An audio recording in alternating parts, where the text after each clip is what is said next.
السلام علیکم۔ محمد حنیف نجم عشا Pakistani YouTube channel کی طرف سے تمنا ہے کہ دنیا میں کچھ کام کر جائیں تمنا ہے کہ دنیا میں کچھ کام کر جائیں، ہو سکے تو خدمت اسلام کر جائیں۔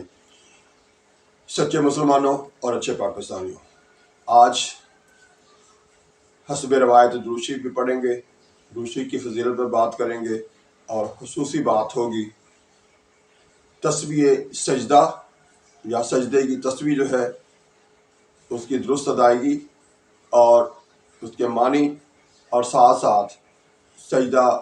کے بارے میں مزید تفصیل سے بات کریں گے۔ تو آغاز کرتے ہیں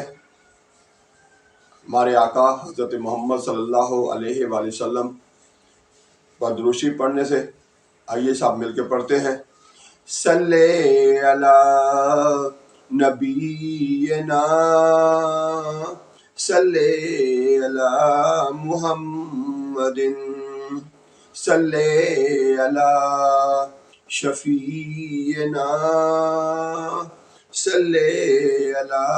محمد۔ میرے اور آپ کے پیارے آقا حضرت محمد صلی اللہ علیہ وآلہ وسلم کا فرمان ہے، حضور صلی اللہ علیہ وسلم نے کہا، قیامت کے روز 3 لوگوں کو میرا دیدار نصیب نہیں ہوگا۔ نمبر 1، جس کے ماں باپ اس کی زندگی میں سے ملے لیکن وہ ان کی خدمت کر کے جنت نہ حاصل کر سکا، یعنی ماں باپ کا جو نافرمان ہے اس کو حضور صلی اللہ علیہ وآلہ وسلم نے کہا کہ وہ میرا دیدار نہیں کر سکے گا۔ دوسرا، وہ جو میری سنت پر عمل نہیں کرتا، یعنی میری سنت کا تارک جو ہوگا، یعنی جو میں نے کر کے دکھایا یا میں نے حکم دیا وہ نہیں کرتا، اس پر عمل نہیں کرتا،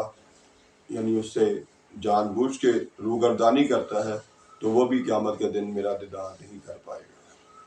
اور تیسرا، وہ جو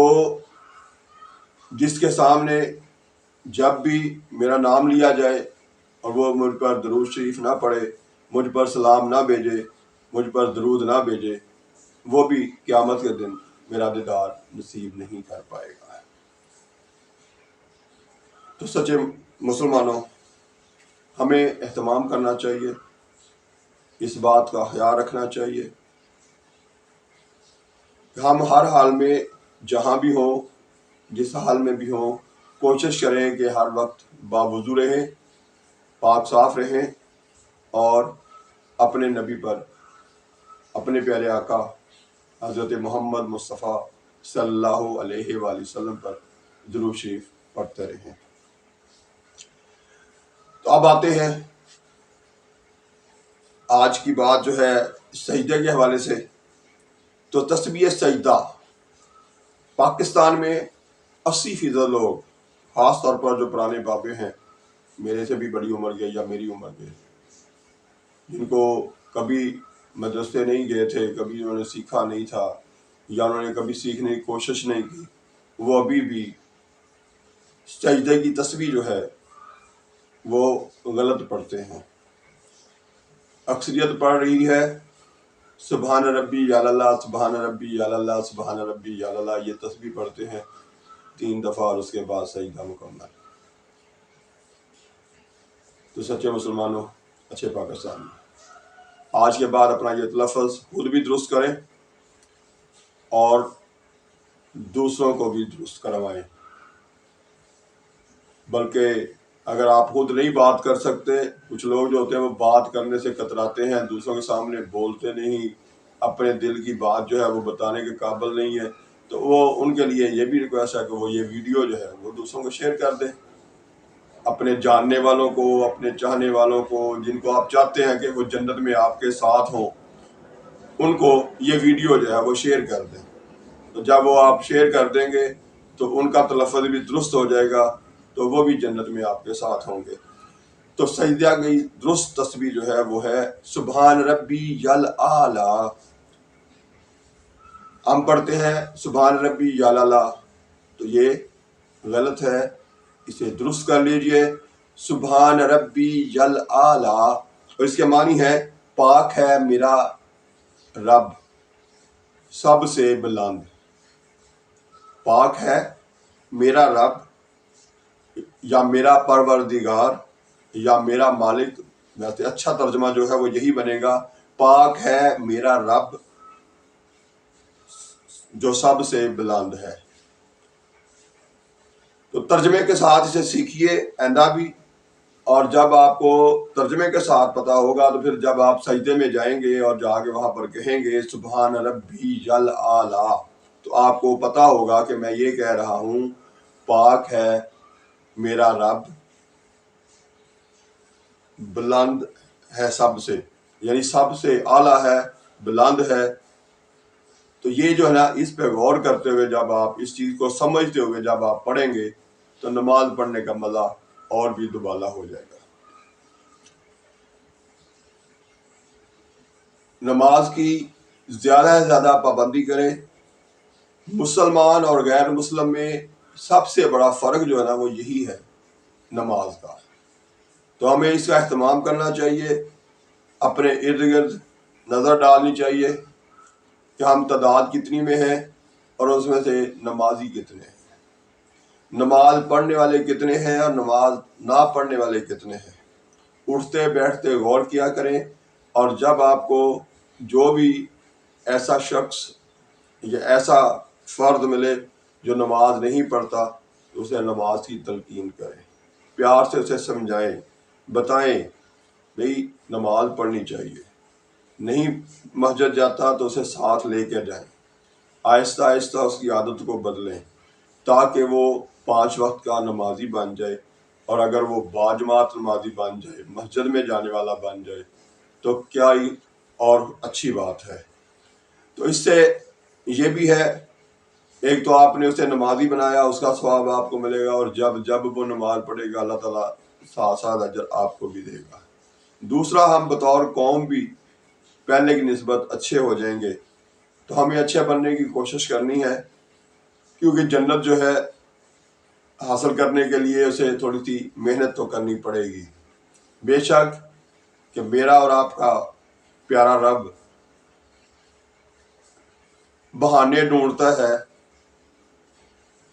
موقع دیتا ہے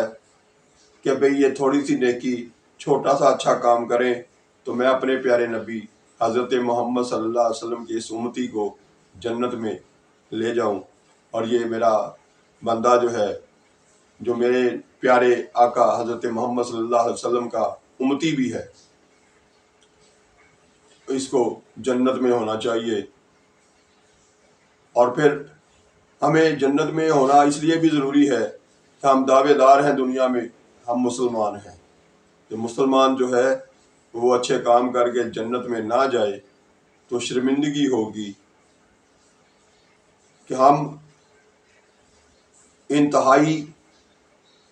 بڑے اور عظیم نبی حضرت محمد صلی اللہ علیہ وسلم، جو اللہ تعالیٰ کی کائنات میں سب سے زیادہ اللہ تعالیٰ کو محبوب ہے، ان کے امتی ہونے کے باوجود ہم اگر جنت میں جانے سے رہ جائیں تو یہ شرمندگی کی بات ہے۔ تو پیارے پاکستانیوں، کوشش کریں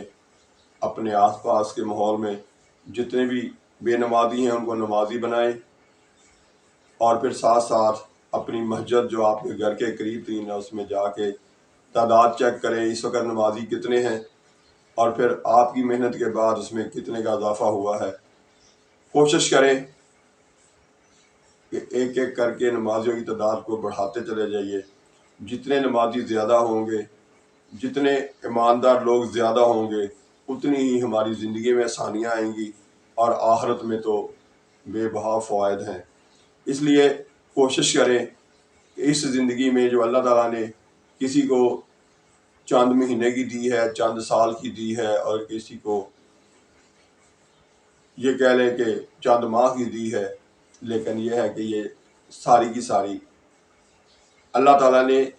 جو ہمیں زندگی دی ہے یہ اپنی بندگی کرنے کے لیے دی ہے، اپنی عبادت کرنے کے لیے دی ہے۔ تو کوشش کریں اللہ تعالیٰ کی زیادہ سے زیادہ عبادت کریں، اور آخرت میں جہاں ہمیشہ رہنا ہے وہ زندگی جو ہے اس کو جنت کی زندگی بنا لیں، اپنے نبی کے قریب ترین رہنے والی جگہ بنا لیں، تو قریب ترین وہی رہیں گے جو اللہ تعالیٰ کے احکامات پر اور اپنے پیارے نبی کی پیاری پیاری سنتوں پر خوب محنت سے، شوق سے، لگن سے عمل کرتے ہوں گے۔ تو میرے پیارے پاکستانیوں، نماز کے ساتھ ساتھ جو ہماری سب سے بڑی خامی ہے وہ ہے جھوٹ۔ ہمیں جھوٹ بولنے سے اپنے آپ کو بچانا ہے اور سچ کی طرف بڑھنا ہے۔ اپنے آپ کو عادت ڈالنی ہے سچ بول بول کے، سچ بول بول کے، سچ بول بول کے سچ بولنے کا عادی بنانا ہے، اور پھر اسی طرح سے سچ بول بول کے، سچ بول بول کے، سچ بول بول کے اپنے آس پاس کے لوگوں پر اثر انداز ہونا ہے، ان کو بھی ایسا ماحول دینا ہے کہ وہ بھی سچ بولنا شروع کر دیں۔ تو جب ہم سچ بولنے والے اور پھر عمل کرنے والے اور پھر نماز پڑھنے والے بن جائیں گے تو یقیناً نہ صرف اچھے مسلمان، سچے مسلمان، پکے مسلمان، بلکہ ایماندار پاکستانی بھی بن جائیں گے۔ تو جب ہم سچے ایماندار بن جائیں گے تو پھر ہمارا ماحول، ہمارا معاشرہ، ہمارا آس پاس کا جو ماحول ہے وہ سارا کا سارا اچھا ہو جائے گا۔ تو جب اچھا ہو جائے گا تو زندگی میں سکون آئے گا، زندگی میں ٹھہراؤ آئے گا، آرام آئے گا، آپ کی آنے والی نسل اچھے طریقے سے زندگی گزارے گی، دعائیں آپ کو دے گی۔ لیکن اگر ہمارے آس پاس سارے کے سارے نواز شریف اور زرداری ہی بنتے رہے، سارے کے سارے جھوٹ بولنے والے ہی بنتے رہے، ہمارے گھروں میں چھوٹے چھوٹے بچے بچپن سے ہی جھوٹ بولنا شروع ہو گئے، تو پھر آنے والا کل بڑا مشکل ہوگا۔ تو اس لیے اچھے پاکستانیوں اور سچے مسلمانوں، ہمیں ڈٹ جانا ہے، سچ پر بولنا ہے اور نماز پڑھنی ہے۔ ہم اس پر قائم ہو جائیں، ڈٹ جائیں، تو انشاءاللہ آنے والا کل اچھا آئے گا۔ اگلی ویڈیو تک کے لیے اللہ حافظ۔